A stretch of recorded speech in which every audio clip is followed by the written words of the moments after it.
कौन सी सियासी जमात है जो हुकूमत साजी के लिए 90 पे ना आई हो? और तुम बगैरत, तुम खुद चले गए कि हमें हुकूमत का हिस्सा बनाओ। लानत है तुम्हारी शक्ल पे। कंडीशन ये है कि 80,000, 90,000, 70,000 वोट लिए हैं, इलाके में जलसे कर रहे हो तो हजार लोग जमा नहीं होते। ये तो भगड़ती है। अभी किस मुंह से इलाके में जाओगे? कहां से जाओगे? जा ही नहीं सकते हो। एक वक्त वो था अल्ताफ भाई की सरबराही में, जब एक एमपी एक एमएनए अपने इलाके में जाता था, हजारों लोग जमा हो जाते थे। वो थी इज्जत। और अब आपकी है जिल्लत, क्योंकि बाप से जुड़ गए। जब बाप से रिश्ता नाता खत्म कर दिया तो फिर कहां, यतीम ही हो गए तुम तो। कैसी जिंदगी गुजार रहे हो?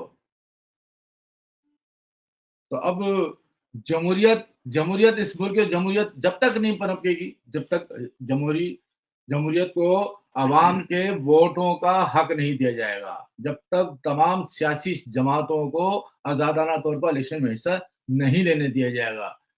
जरूरत इसी बात की है कि जमहूरियत को पनपने दिया जाए, सियासी जमातों को पनपने दिया जाए, और कायदे तहरीक जनाब अल्ताफ हुसैन भाई पर जो गैर कानूनी गैर आईनी जो पाबंदी लगाई गई है, उस पाबंदी को हटाया जाए। अवाम के दिलों में धड़कते हैं अल्ताफ हुसैन भाई। तुमने 90 जलाया, 90 खत्म किया, हर घर 90 बन गया।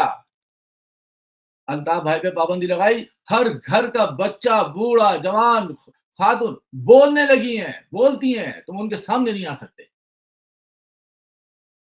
बात खत्म करता हूं अपनी। जे कायदे जनाब अल्ताफ हुसैन भाई, जे मुत्तहिदा, जे महाजिर।